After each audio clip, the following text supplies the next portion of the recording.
And I'm Edith Kimani. We will be bringing you all the updates that have been happening throughout your country and indeed the entire globe. We're also joined by Betty Kialo, who's going to be bringing us an update on the security issues affecting the country. Yes, indeed, Edith. Good evening, Michael. Good evening. Of course, the country is on high alert following the recent spate of grenade attacks, the latest being on Sunday in Mombasa, Mshomoroni. But of course, the government is not sitting still. It's of course bringing efforts to just make sure that these incidents are actually tamed. And later on, I'll be giving you the anti-terror bill and what exactly it says when it comes to terrorists who actually threaten so many lives of Kenyans. Thank you. And indeed, that and more. But first, the highlights.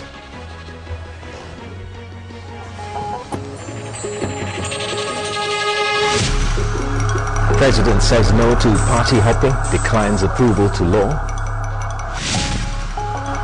Another grenade attack leaves 3 dead and scores injured in Mombasa.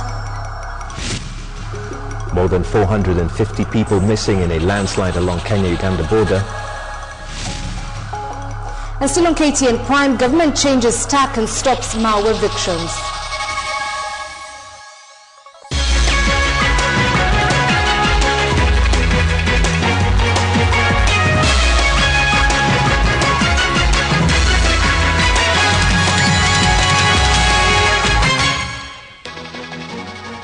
Welcome.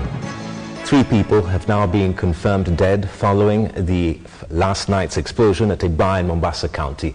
Police officers have arrested 1 suspect who was injured in the blast. The suspect was admitted at the Coast General Hospital and a heavy police guard. Close to 30 people were rushed to the hospital. 2 of those critically injured died today, bringing the death toll to 3. Now, this is the 3rd grenade attack in Mombasa. Esther Kahumbi now brings us the report from Mshomoroni.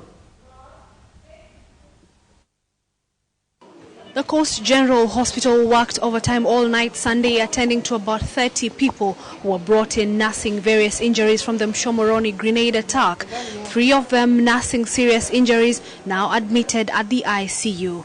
But by morning, 2 had already succumbed to their injuries, bringing the death toll to 3. The attack, which is the 3rd of such in Mombasa, occurred at 10 in the night. This time, Jericho Beer Garden in Mshomoroni was the target. Revelers at the bar confirmed hearing successive blasts that claimed the life of 1 person on the spot. Nimefanya kuona kitu cha green kimeanguka katikati ya miguu kati yangu mimi na hivi. Nikamuuliza kwa Kijaluo, maana mimi najua Kijaluo. Nikamuuliza ongo awino angumati more. Kamuuliza kwa Kijaluo, nini kimefanyika tena mbele yetu? Wewe kanambia haju sasa the moment mimi nikaona hii kitu ni kitu ya hatari katika maana iko katika miguu na ni green alafu na kare red. And by daylight the extent of the impact was clear. Investigations confirming eyewitness reports indicating that there might have been more than 1 explosive device used in the attack. One which landed on the rooftop of a neighboring residential house, in effect injuring a 9-year-old boy who is said to have been asleep at the time of the attack. Anti-terrorism police have reported to have in custody 1 suspect who was also injured in the attack and is nursing his wounds at the Coast General Hospital. The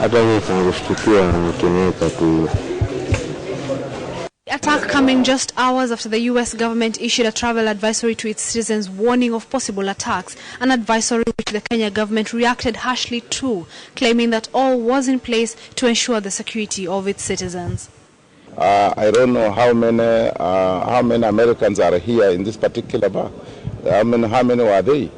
This is a local bar, and it is within the vicinity of the suburbs of the town, and therefore we cannot relate it actually to the advisory. Tourism stakeholders have already reported a decrease in numbers following the advisory, and now with the attack, the inflow from Europe has also been affected. Hotels like the Sarova White Sands forced to get police officers to replace the usual guards manning the hotel. And residents of Mombasa are the least pleased with the security situation. Ni juzi tu watu wa Amerika wamesema kuwa wanatoa watu wao hapa, na tukashangaa baada ya jana viongozi mbalimbali wakazungumza baada ya kusema kuwa hakuna chochote ambacho kitaweza kufanyika. Lakini kufikia jana hata kuchukua dakika 5 mtu ameshakufa, watu wameshakufa, tumeshabomiwa. Mambo yashafanyika mabaya ambayo hatuwezi kuwezekana. Sasa tujui usalama na hao wakubwa viongozi wametuweka wapi sisi walala hoi. Sasa hii mabomu na shuku chanzo ni sisi kuwa kule Somali. Basi kama mko kule, lindeni kule, lakini huku lindeni vizuri zaidi. Sio kukaa na kusema kwamba ati usalama kule kwetu hakuna wasiwasi, wageni njooni, waje wafanye nini? The attack has seen heavy presence of regular and general service unit police officers deployed to man key installations in the coastal town. But with the attack being the third of similar attacks in Mombasa alone, and it coming just 2 days after the US government issued warning of possible attacks, then contrary to government assertions, the security situation in Mombasa without a doubt leaves a lot to be desired. Esther Kahumbi, KTN, Mombasa. Esther Kahumbi has opened the bulletin with matters of security, and we continue with that, with the head of civil service, Francis Kimemia, reacting angrily